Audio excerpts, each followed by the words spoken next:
You know, looking back on that sunny morning at the orphanage, I can't help but feel a tug at my heartstrings. I was just a little slip of a thing, barely 7 years old, with a mop of unruly blonde hair that caught the soft morning light streaming through our bedroom window. Now, you might think I'd be all doom and gloom, being an orphan and all, but let me tell you, I had a fire in my belly that morning.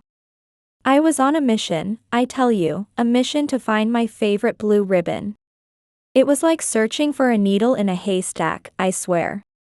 There I was, tearing through my bedsheets like a tornado, when I called out to my dear friend Amelia, "Have you seen my favorite blue ribbon?" I can't for the life of me remember where I put it, and I've been searching high and low. Amelia, bless her heart, was 16 at the time, and she had the patience of a saint when it came to my forgetful nature. I can still hear her warm laugh as she bent down to look under my bed. "It's right here, Sienna," she said, pulling out that precious ribbon from a forgotten corner. As she handed it to me with a gentle smile, she couldn't help but add, "You ought to pay more attention to where you put your things, sweetie." Well, I was so grateful, I nearly knocked her over with my bear hug. Breakfast in the dining hall, now that was something else entirely. Picture this, a room full of children, all sharing their hopes and dreams over the last scraps of bread. I remember looking up at Amelia with eyes full of wonder, saying, "Can you imagine if we could have breakfast like this every day, but in our very own home?" The way Amelia looked at me then, oh my, it was like she was making a silent promise. She took my hand in hers and said, "That would be our little piece of heaven, Sienna. But you know what? As long as we're together, anywhere can be our home." Now, don't you go thinking our life at the orphanage was all sunshine and roses. It was tough as nails, I tell you, but it forged a bond between Amelia and me that was stronger than steel. Every little chore became an adventure when we did it together. I remember one day, we were folding laundry with some of the other children, and a thought struck me like a bolt of lightning. "Amelia," I asked, my voice barely above a whisper, "do you think anyone would ever want to adopt a girl like me?" I was shaking like a leaf, I was so scared of the answer. But Amelia, she stopped what she was doing and looked me square in the eye. "Sienna," she said, her voice steady as a rock, "who wouldn't want a girl like you?" She knelt down to my level, looked me right in the eye, and said, "You're the light of this place. Someone's bound to see that light and want it to be part of their life." Then she wrapped me up in her arms, tight as can be, like she was trying to shield me from all the hurt in the world. We spent the rest of that day in the orphanage's little garden, our own little slice of paradise. In that garden, we could just be kids, you know? Being in that garden was like stepping into a whole different world. Away from those dreary walls that seemed to whisper all our worries and remind us of that gnawing feeling of being left behind. I remember Amelia calling out, "Watch your step, Sienna," as I darted around the garden with the other young'uns. It was one of those precious moments of joy we shared, a rare treasure in our lives. When night fell, casting its dark veil over the orphanage, Amelia and I would often find ourselves wide awake, our whispers cutting through the cold silence of the other children. We were like a little island of warmth in a sea of quiet, if you catch my drift. I recall one night in particular, when I couldn't hold back the question that had been burning in my heart. "Amelia," I whispered, my voice a mix of hope and fear, "do you think there's someone out there for us? Someone who'll choose us as their family?" I heard Amelia let out a soft sigh, and I could almost feel her carefully choosing her words. "Sienna, honey," she began, "the world's a mighty big place, with all sorts of folks in it. Some good, some not so much." I could tell she was torn between wanting to protect me and needing to prepare me for the harsh realities we might face. "There are good people out there," she continued, her voice thick with emotion, "but we need to understand that stories like ours don't always have the ending we hope for." She paused for a moment before adding, "especially for someone like me." Now, I didn't fully grasp it at the time, but looking back, I realized the weight of her words.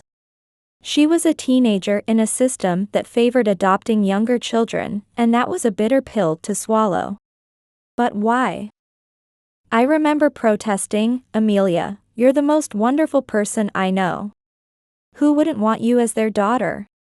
I just don't understand." I couldn't wrap my young mind around the complexities that Amelia's age brought to the adoption process.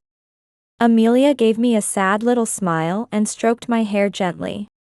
"You see the world through eyes full of love, Sienna," she explained, "but many folks out there, well, they're looking for little ones they can raise from a young age." I could hear the pain in her voice as she shared this truth with me.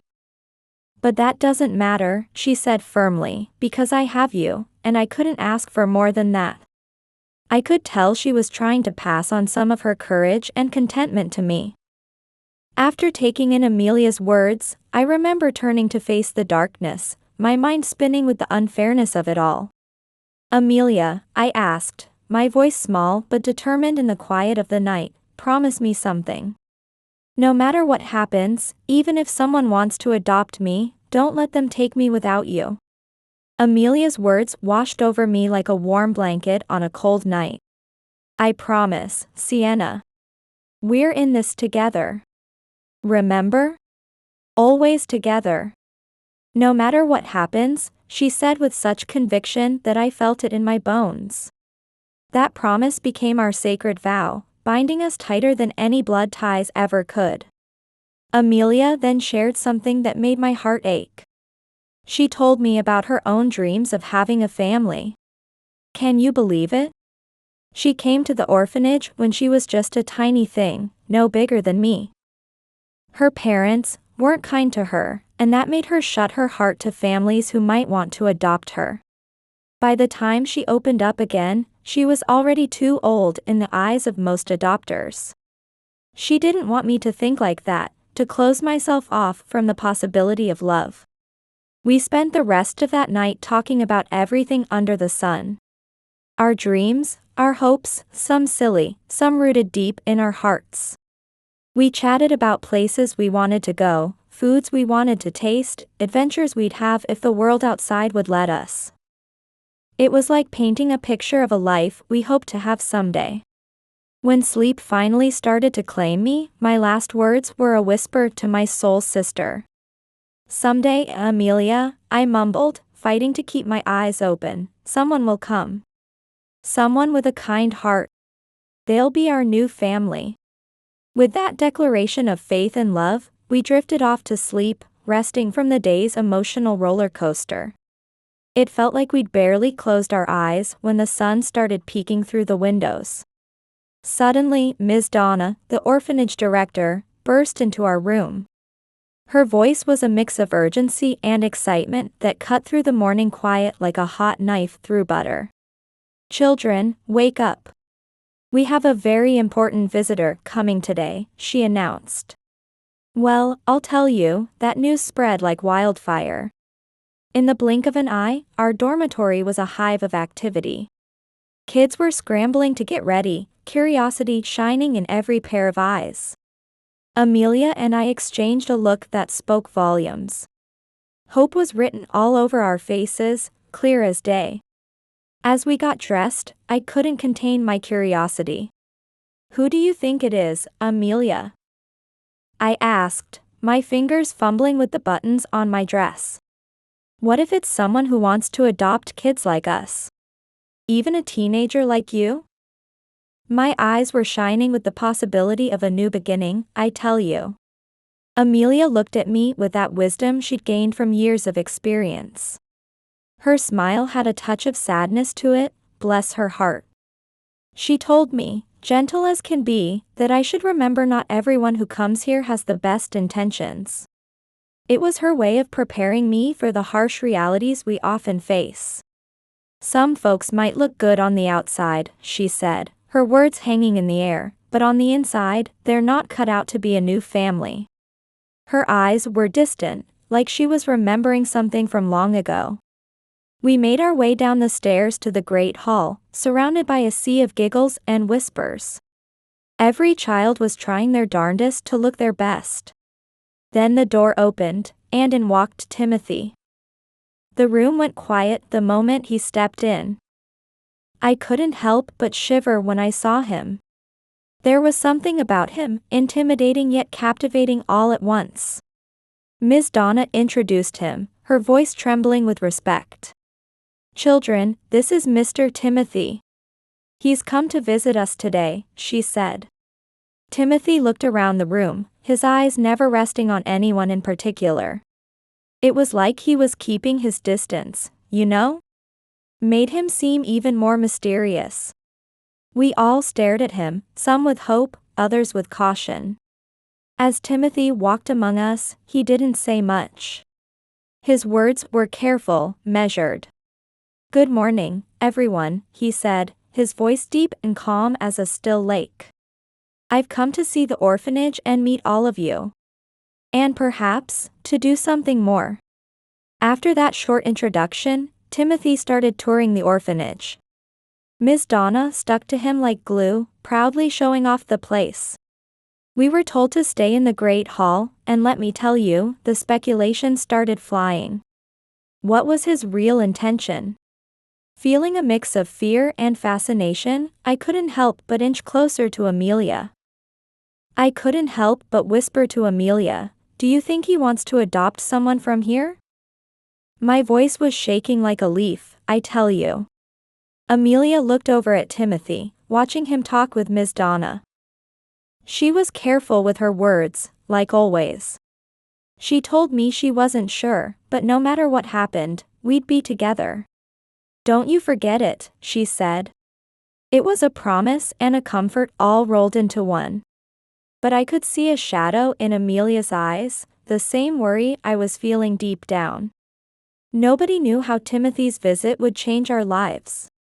It was like we could all feel change coming, hanging in the air of the orphanage. As Timothy's visit went on, we kids were like little detectives. We watched him from afar, trying to figure out this mystery man walking our halls. The air was thick with hope and uncertainty, like a fog you could almost touch. I heard later that Timothy was talking to Ms. Donna in another room.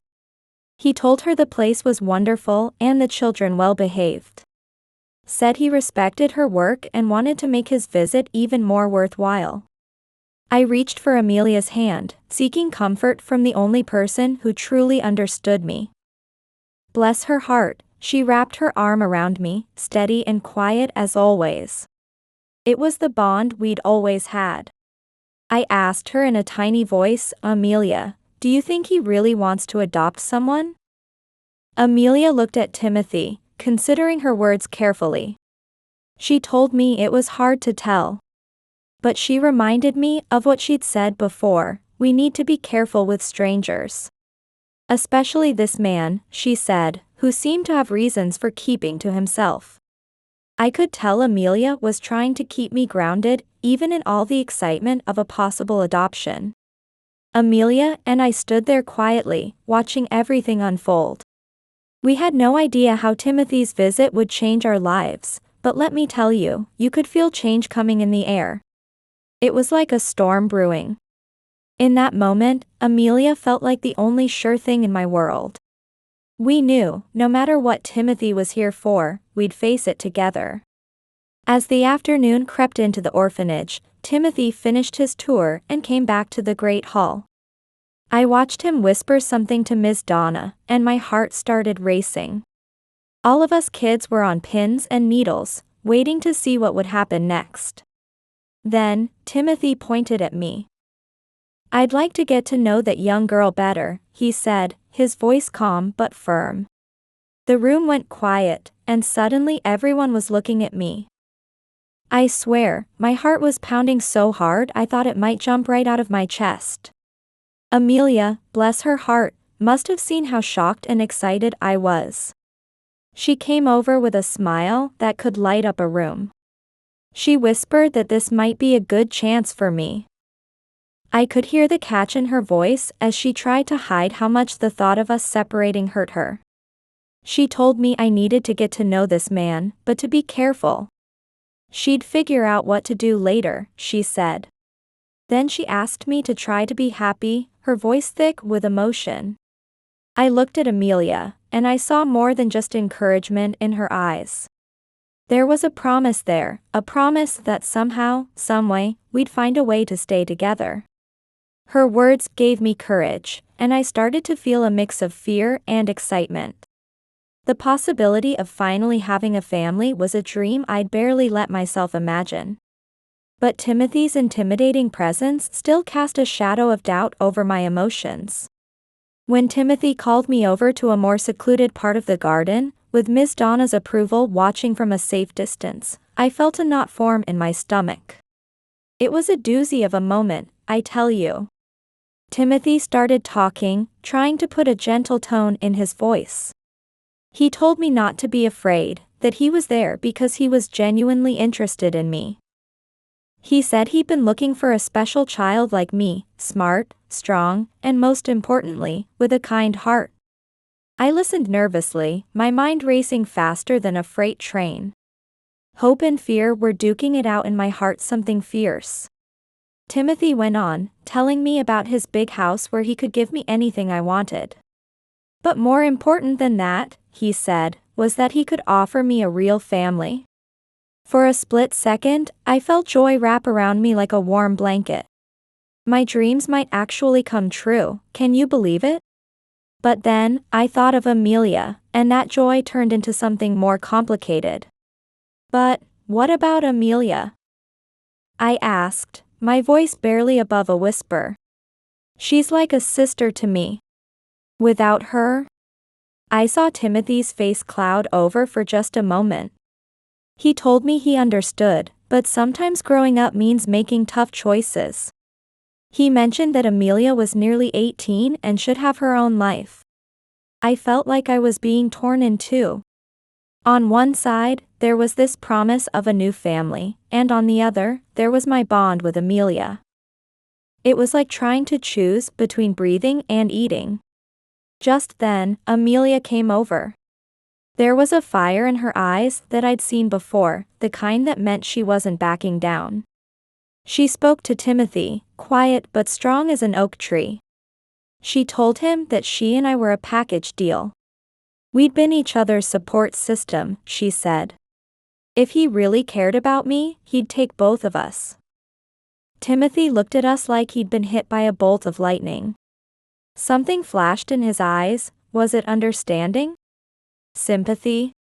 Or something else entirely? In that moment, Amelia and I could feel our fate hanging by a thread. We held hands so tight, I think we both lost feeling in our fingers. Waiting for Timothy's answer felt like waiting for the other shoe to drop. The garden was quiet, but you could practically hear the hope and worry buzzing in the air. Timothy spoke again, his voice calm as a still pond. He said he understood this might be scary for me. His intention, he said, was to give me a suitable home, love, and protection. He looked me straight in the eye as he spoke, and I tell you, it was like he was trying to build a bridge across a canyon of experience and expectations. I felt a tidal wave of emotions wash over me, but I found the courage to speak. I want to believe all of that is true, I said, my voice shaking like a leaf in the wind. But it's hard to imagine life away from the orphanage. I've dreamed of having a family, but I can't picture a life away from the people I love here, especially Amelia. Those last words were barely louder than a breath, but they carried the weight of the world. Timothy listened carefully, his face softening like butter on a warm day. He told me he understood how important my friendship with Amelia was, and that he didn't want to be seen as someone trying to tear us apart. Let's take this one step at a time, he said, choosing his words carefully. He explained that today was just about getting to know me better. And who knows, he said, maybe in the future we could find a way for everyone to be happy. He mentioned he'd talked to Ms. Donna about letting me see a bit of his home and life. I could see Ms. Donna watching us from afar, and later I learned she was feeling a mix of hope and worry. She knew there were challenges ahead for Amelia, Timothy, and me, but also possibilities. The next morning, I felt like I was standing at the threshold of a new life, with more emotions swirling inside me. As Ms. Donna helped me get ready, my heart was overflowing with all sorts of thoughts. The possibility of having a family filled me with a joy I hadn't felt in a long time. But the thought of leaving Amelia behind was like a dark cloud threatening to rain on this new dawn. When Timothy arrived, it felt like his presence filled the whole orphanage.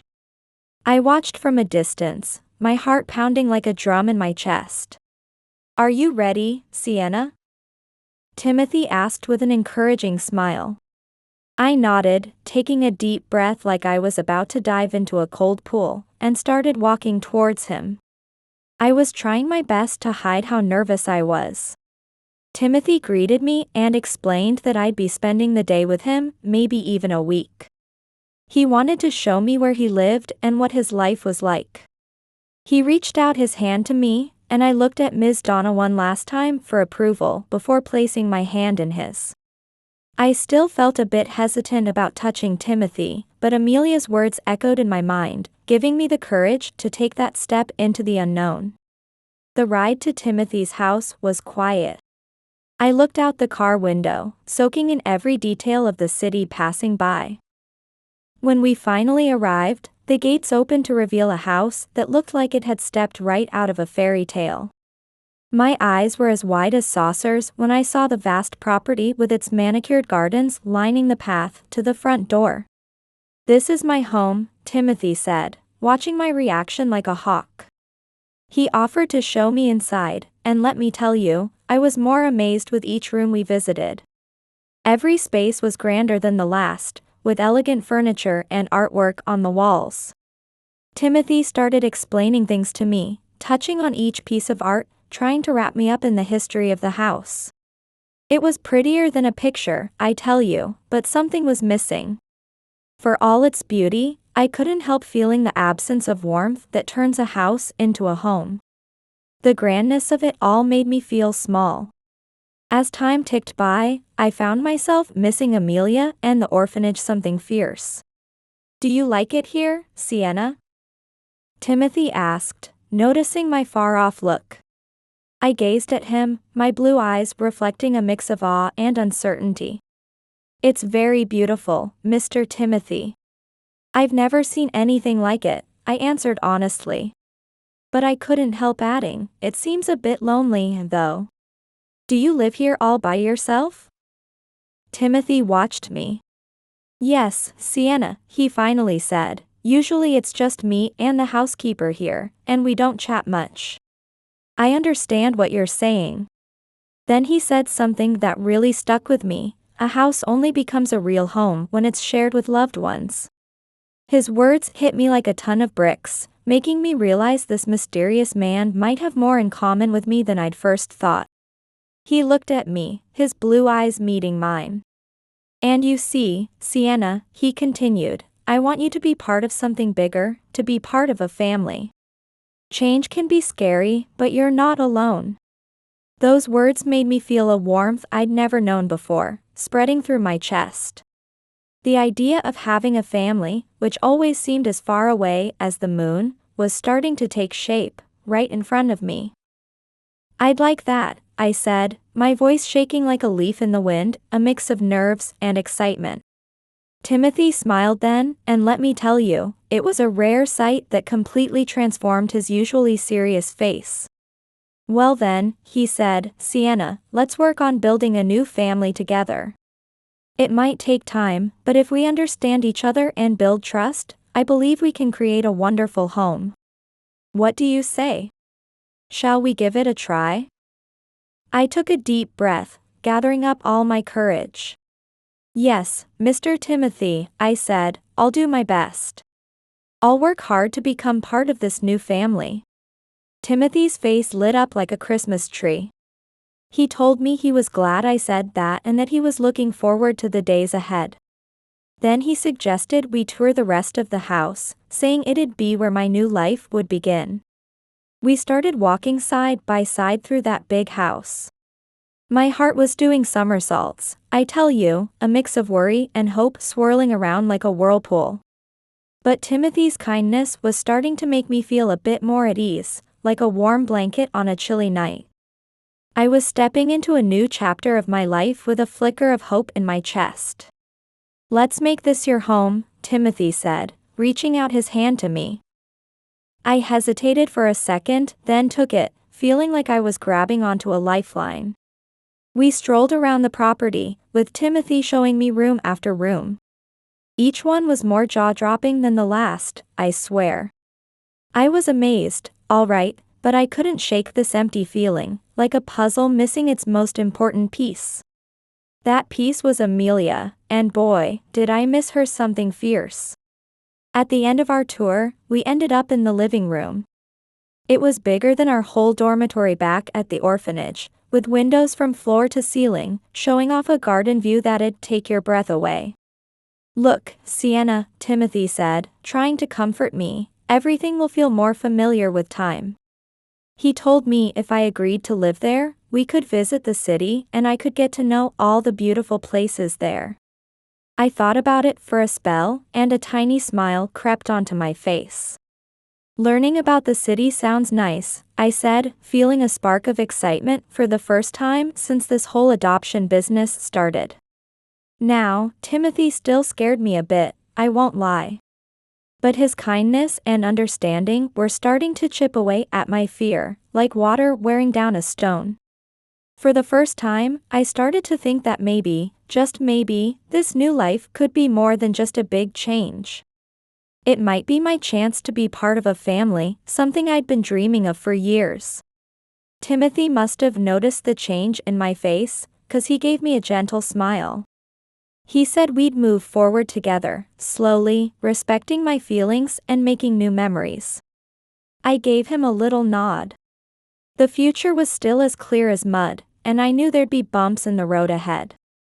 But right then and there, a tiny flame of hope flickered to life in my heart. It was small, but it was there, a hope that maybe, just maybe, I'd finally found a real home. The kindness and understanding Timothy had been showing were starting to chip away at my wall of fear, like water wearing down a stone. As night crept up on the mansion, Timothy showed me to my new room. It was specially prepared just for me. Finally alone, I had time to mull over the day's events, my talks with Timothy, and the possibility that I might have finally found a home. But clear as day, I could still see Amelia's face in my mind, smiling sadly while encouraging me to embrace this new life. "Oh, Amelia, I wish you could see this," I whispered to myself. Looking out the window at the stars, I felt a tear roll down my cheek. But now, there was a glimmer of hope there too. Maybe, just maybe, this could become a real home, I thought. As I drifted off to sleep on my first night in Timothy's mansion, my heart was as full as a tick, bursting with dreams and worries about the future. I was still on the fence about whether I should accept this adoption. When dawn broke, bringing a new day to the mansion, light seeped into every nook and cranny. It was as soft as a baby's breath, hinting at a fresh start. Timothy found me in the big kitchen, standing by the window, gazing out at the vast gardens that would probably become part of my new world. "Good morning, Sienna. Did you sleep well?" he asked, approaching me with a gentle smile. I turned to face him, still feeling like a fish out of water around this man who'd promised to be my new family. "Good morning, Timothy." "Yes, I slept," I answered, trying to find comfort in the formality of the conversation. The sheer size of the house was still overwhelming me. Every room seemed to echo with the magnitude of the change in my life. Timothy must have noticed my hesitation because he decided it was time to break the ice. Time to turn expectations into experiences, as they say. He suggested we do something special that day, go somewhere I'd like. He said I could choose. It took me by surprise. I looked at Timothy with a mix of shock and caution. The idea of having a choice, the right to decide where to go, was new to me. "Can I really choose anywhere?" I asked, feeling hope spark in my eyes for the first time since I'd arrived. Timothy nodded, confirming that it was my free day to choose. It gave me a boost of courage. For a moment, my face lit up like a Christmas tree. Then, I'd like to go to the ice cream parlor, I declared. My mind wandered back to those hot summer days at the orphanage when ice cream was the height of luxury and happiness. Timothy's face broke into a wide smile when he saw how excited I was. He agreed, and off we went to the heart of the town. At the ice cream parlor, I was like a kid in a candy store, my eyes dancing between all the flavors.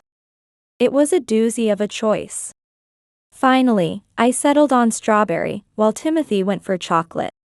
We sat outside in the soft morning sunlight, and I felt brave enough to ask, "Do you like ice cream, Timothy?" I was genuinely curious about the preferences of this man sitting across from me. Timothy laughed, and I swear, it was like the sun came out from behind a cloud. He told me he loved it, especially chocolate. Said he'd been a fan since he was about my age. Then he pointed at my ice cream and mentioned that strawberry was his mother's favorite flavor. I nodded, letting out a little giggle. "I'm glad to know that, Timothy," I said. "I love strawberry. It's sweet and so delicious. It's Amelia's favorite too." For a moment there, it felt like the wall between us got a little thinner. Like we were starting to form a real family bond. After our sweet time at the ice cream parlor, Timothy suggested we visit the local bookstore. He knew I was a bookworm. The suggestion of visiting a bookstore lit up my face. As we stepped into the store, filled with tall bookshelves and that heavenly smell of paper, Timothy told me I could choose any book I liked. Any book? I repeated, my eyes already darting across the shelves. Timothy confirmed it could be any book, and I swear, I felt like I'd won the lottery. As I explored the bookstore, flipping through pages and soaking up titles, I could feel Timothy watching me. His expression was a mix of joy and thoughtfulness, like he was seeing something special unfold. I didn't know it then, but later I learned that Timothy was thinking about how meaningful this moment was. This day wasn't just about giving me a taste of freedom or simple pleasures. It was about creating memories together, turning all the red tape of the adoption process into just a small detail in a sea of good things. Now, I couldn't have known this at the time, but back at the orphanage, Amelia was sitting in Ms. Donna's office. I imagine it was that cozy space filled with books and photos of all the children who'd passed through over the years. I bet Amelia was feeling my absence something fierce. Ms. Donna, bless her heart, must have noticed the shadow of sadness in Amelia's eyes. I can just picture her inviting Amelia to sit down, all motherly and understanding. She probably asked Amelia how she was feeling, her voice gentle as a summer breeze. In the cozy office of St. Mary's Orphanage, Amelia sat, trying to break through the walls she had built around herself. She hesitated, the inner conflict clear in her eyes. "I'm happy for Sienna," she began, her voice trembling, betraying the strength she was trying to maintain. "But it hurts more than I thought it would. She was my little sister here, Ms. Donna. How do I move forward knowing a part of my heart is living somewhere else now?" The words flowed out, revealing the deep pain Amelia had been trying to hide. Ms. Donna stood up, walked around her desk, and sat next to Amelia, offering a hug that was immediately accepted. "My dear child," she said, "love is a powerful force. It can bring us joy and break us in equal measure. But remember, Amelia, love doesn't diminish with distance. The bond you and Sienna have goes beyond these orphanage walls. Beyond adoption papers, she will always be a part of you, and you of her." Amelia looked at Ms. Donna with tear-filled eyes, finding a source of strength in this woman who had become almost a mother figure over the years. "But what if she forgets about me?" Amelia asked. "What if she finds all the happiness she deserves, Ms. Donna, and I become just a distant memory?" Ms. Donna clasped Amelia's hands in both of hers, the gesture full of warmth and reassurance.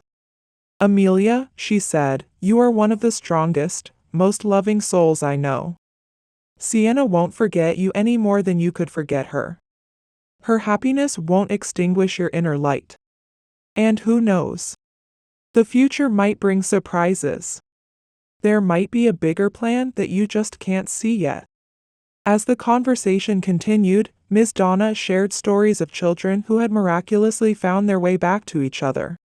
Amelia listened, allowing herself to absorb the hope Miss Donna offered.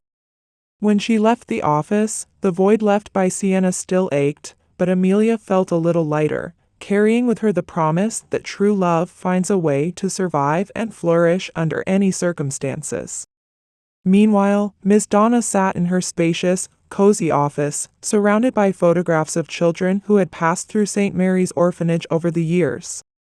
She received a call that had the potential to change everything.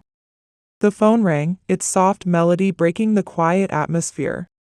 Donna speaking, she answered in her usual calm, warm voice.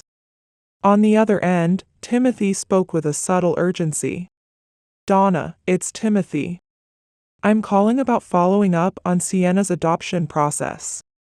I'd like to start the paperwork as soon as possible. I know that part can take some time and needs a bit of care. Ms. Donna was surprised but responded with understanding. That's wonderful news, Timothy. I'll contact Judge Michael today. Your decision is truly generous, and I'm sure Sienna will be thrilled. Thank you, Donna, Timothy explained. Sienna needs a home and a family, and I want to provide that. We're getting along so well, and I'm confident we can be a wonderful family together. His voice carried a layer of emotion he rarely showed. I understand, Timothy. I'll do whatever I can to help, Ms. Donna said, genuinely moved by Timothy's thoughtfulness. She knew this wealthy man would ensure Sienna wanted for nothing, from toys to a loving, caring home. I crept into the room quiet, just as Timothy was on the phone. My heart was beating faster than a hummingbird's wings as I listened to his side of the conversation. It hit me like a ton of bricks. This was about me, about my future. I felt like I was being pulled in two directions at once. On one side, there was this joy bubbling up inside me at the thought of finally having a real home. But on the other, there was this ache deep in my chest, knowing Amelia wouldn't be there with me in this new chapter of my life. It was a doozy of a feeling, I can tell you that. Timothy must have seen me standing there, because he turned to me, his eyes as kind as ever. Sienna, he said, giving me his full attention. He told me he knew this was a lot, and it was happening mighty fast. But he felt it was the right thing to do. He wanted me to know we were in this together, and he said if I didn't want to go through with it, we could cancel the whole adoption process and I could go back to the orphanage. He asked me what I thought about all this. I took a deep breath, remembering what Amelia always said about embracing happiness when it comes knocking. I understand, I said, my voice shaking like a leaf in the wind, and I want to try. I could hear the mix of determination and fear in my own voice. Amelia always said to hug happiness when it knocks on your door. So I'll try. Timothy nodded, and I could see in his eyes that he understood just how big this decision was for me. We'll do this together, he said again, giving me a smile that was warm as a summer's day. Ms. Donna, listening on the other end of the phone, felt a mix of pride and sadness. Pride in Sienna's new beginning, and sadness at seeing another child leave the nest. But she knew this was the essence of her job, preparing children for new homes and new lives. With the promise of a new beginning, Timothy, Donna, and Sienna took their first step towards a hopeful future, uncertain as it was. Donna contacted Judge Michael, requesting the start of the adoption process while providing all necessary data. Yes, Judge Michael, she said over the phone, I hope we can move this along as quickly as possible. We'll see you at the adoption hearing. The judge scheduled the hearing for 3 weeks from that point. Those 3 weeks flew by in the blink of an eye. But for Amelia, each day felt like it dragged on with the weight of eternity. Her time at St. Mary's Orphanage was now colored by Sienna's absence. Every nook and cranny echoed with memories of shared laughter and whispered secrets. In the midst of this melancholy, Donna sought out Amelia. Her expression carried news that Amelia had already anticipated, but it still squeezed her heart. "Amelia, I have something important to tell you," Donna began, inviting her to sit on a bench in the orphanage garden. The afternoon sun struggled to warm the cool autumn air. "Sienna's adoption process has been scheduled. The hearing is next week." Donna's words confirmed what Amelia already knew. But hearing it out loud made her greatest fear, the final separation from Sienna, feel all too real. "Can I go to the hearing?" Amelia pleaded, her voice thick with emotion. "I need to say goodbye. I want to see her one last time." Donna wrapped a comforting arm around Amelia's shoulders. "Of course, my dear," she said softly, her voice conveying not just permission, but understanding and support. "You have every right to say goodbye to Sienna. And I'm sure she'll be glad to have you there." Amelia looked up at Donna, her eyes brimming with unshed tears. "But what will happen, Miss Donna?" she asked, her voice trembling like a leaf in the wind. "How am I supposed to live without Sienna? She's like a sister to me. I don't know if I can close this chapter like that. She's my happiness in this orphanage." Every word reflected the pain of the impending separation. Donna took a deep breath, searching for the right words to comfort Amelia. "I understand, Amelia. I really do," she said gently. "Sienna will leave a big hole here. But remember, the love you have for each other doesn't diminish with distance. You're in the same city, and you'll have opportunities to meet. And Sienna's happiness in having a family is something we should celebrate, even if it means a difficult change for us." Amelia nodded slowly, Donna's words bringing a small comfort to her troubled heart. "I just want her to be happy, Miss Donna. That's the most important thing," Amelia said, clinging to the promise of maintaining a connection with Sienna regardless of the circumstances. "That shows how big your heart is, Amelia," Donna concluded with a smile that held the promise of better days despite the painful goodbye.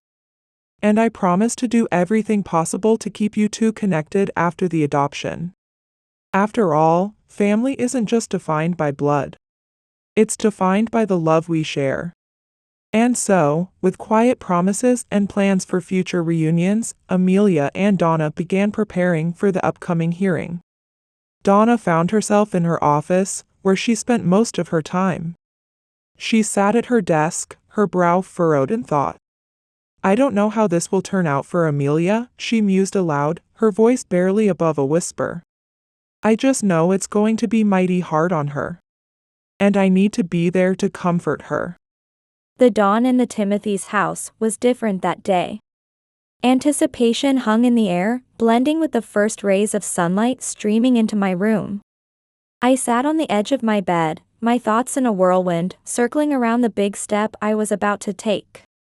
Timothy sensed my anxiety through my gaze and decided it was time to have a conversation to prepare me, and both our lives, for the day that would change everything. "Sienna," Timothy began.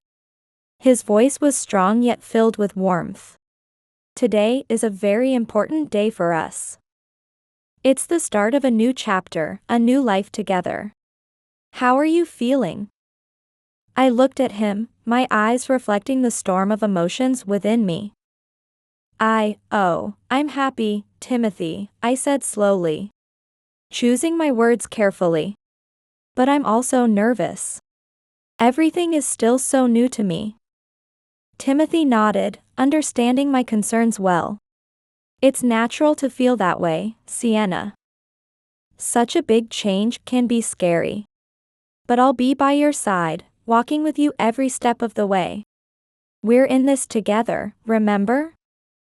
I smiled, my heart warming at Timothy's words. "Yes, I remember. Thank you, Timothy. That means so much to me." Feeling a bit lighter, I began preparing to head to the courthouse with Timothy. The drive there was quiet. In the car, Timothy shared amusing stories from his younger days, trying to distract me and ease my nerves. I also started to feel the joy of the new life ahead gradually. The conviction that I was making the right decision grew stronger. When we arrived at the courthouse, my heart pounded fiercely. But when I saw Amelia and Donna already waiting, a wave of calm enveloped me. Entering the courtroom hand in hand with Timothy, I felt Amelia's presence strengthen my spirit. I rushed to Amelia and embraced her tightly.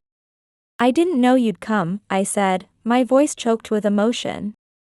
"I wouldn't miss it for anything," Amelia replied, hugging me firmly. "I want to be here for you, today and always, to support you." Our embrace was a powerful moment, filled with unconditional love and support. Timothy and Donna watched nearby, both touched by the scene. This was just the beginning of a new chapter in my life, a chapter filled with promises and hope. And I wasn't alone. I had a new family by my side, friends who would always be there no matter what. This sense of belonging and unconditional love gave me the strength to face whatever came next. No matter what happened, I knew I was where I was meant to be. In the grand and imposing courtroom, the air was thick with anticipation. I sat next to Timothy, holding his hand tightly. Inside, I felt like I was searching for a lighthouse amidst a storm of emotions. Though Amelia and Donna provided quiet comfort, the greatest battle was within me. Judge Michael began the proceedings with a strong yet warm voice. However, his words felt distant to me, muffled by the internal turmoil I was experiencing. As the judge spoke and Timothy praised my willingness to open my heart and home, I was sinking in a sea of doubt. Am I doing the right thing? This question echoed repeatedly in my mind, a mantra of pain. Looking at Timothy, I recognized the love and promises of the future he offered, but a part of me still clung to the familiar life I knew, the orphanage, Donna, and especially Amelia. The ceremony continued, and with every word from Judge Michael, it seemed like a decision that would forever change the course of my life was drawing closer. Yet, inside, my anxiety grew. I was gripped by the fear of losing my identity, my history, and the people who had shaped the fabric of my life. Then, suddenly, I felt my heart tighten. My anxiety shifted to panic, and I cried out, "Please, stop it." My trembling voice shattered the courtroom's respectful silence. Every eye was on me, faces etched with shock and concern. I can't do this," I continued. Tears began to flow freely, each drop heavy with the weight of my despair. "Please, don't make me go. I don't want to be adopted," I pleaded. My small frame shook with the intensity of her emotions as I sobbed. The courtroom was enveloped in shock. The air grew thick with the sudden turn of events. Timothy, filled with worry, tried to approach me, but I visibly recoiled, sinking into my chair with confusion and fear. Donna and Amelia exchanged worried glances, unsure of how to calm the storm of emotions I was facing or how to intervene. Judge Michael, maintaining his composure, instructed me to take my time. But to me, in that moment of complete vulnerability, it felt like I had triggered an avalanche I couldn't escape. My hopes and dreams seemed to dissolve into a sea of uncertainty and fear. In the tense silence following my desperate cries, Judge Michael took charge with his experience in handling delicate situations. He sought to understand the root of the sudden emotional upheaval that had paralyzed the adoption process. "Sienna, I understand this is very hard for you," he began. His voice was calm and steady, an attempt to offer comfort to the clearly distressed girl. "But it's important to tell us why you feel you cannot be adopted. What is causing such deep fear in your heart?" I, sobbing, struggled to find the words to express her inner turmoil. It felt as though the room full of adults was spinning around me, waiting for my answer. Finally, with a quivering voice, I managed to clarify what had driven me to the brink of collapse. I can't be adopted because I can't leave Amelia behind, she said. I had finally revealed the core of my hesitation. She's like my sister. We may not be related by blood, but we're connected in our hearts. I dreamt of being adopted with her one day. How can I be happy in a new family, knowing I left a part of my heart behind? My words echoed throughout the courtroom, visibly affecting everyone present. Donna, knowing well the deep bond between the two girls, had tears welling in her eyes. I could see the look of surprise in Timothy's eyes, but it was clear he was starting to grasp the depth of the bond Amelia and I shared. After my heartfelt confession, Judge Michael declared a recess. He wanted everyone to have time to process what I had said and consider the next steps. We're going to take a break, he announced, his tone firm yet sympathetic. We need time to think about what has been said. In that moment, I rushed to Amelia, hugging her with a desperation that seemed to say I never wanted to let go. She embraced me with equal emotion, whispering comforting words. We'll always be together, no matter what happens, she promised. It was a moment that spoke beyond words, a bond that seemed to transcend the immediate crisis. As Amelia and I found solace in each other's arms, Timothy quietly stepped away to have a private conversation with Judge Michael. The details of their discussion remained a mystery to the rest of us, but their serious expressions hinted at the gravity of their talk. Timothy's perspective on the situation had clearly shifted, and though Amelia and I could only guess at what was being said, the intensity of their exchange was palpable. What felt like an eternity later, the hearing was ready to resume. The atmosphere in the courtroom had shifted, now filled with a new understanding of the emotional complexities involved. Amelia and I returned to our seats, our hands intertwined for strength. The courtroom waited with bated breath, each heart hoping for a resolution that would address everyone's needs and desires. We all anxiously awaited Judge Michael's return, holding our breaths as we waited for the continuation of the hearing that would decide both my fate and, indirectly, Amelia's. After what seemed like an eternity, the tension in the courtroom had only intensified. The anticipation of what was to come filled the room. All eyes were fixed on the door, still processing the emotional upheaval from before, waiting for Judge Michael and Timothy to return. Amelia and I sat side by side, holding hands, seeking comfort in each other's presence. Donna watched over us with a cautious hope, her eyes reflecting the uncertainty and desire for a positive outcome. When Timothy walked into the room, there was a new light in his eyes. His expression was etched with firm resolve.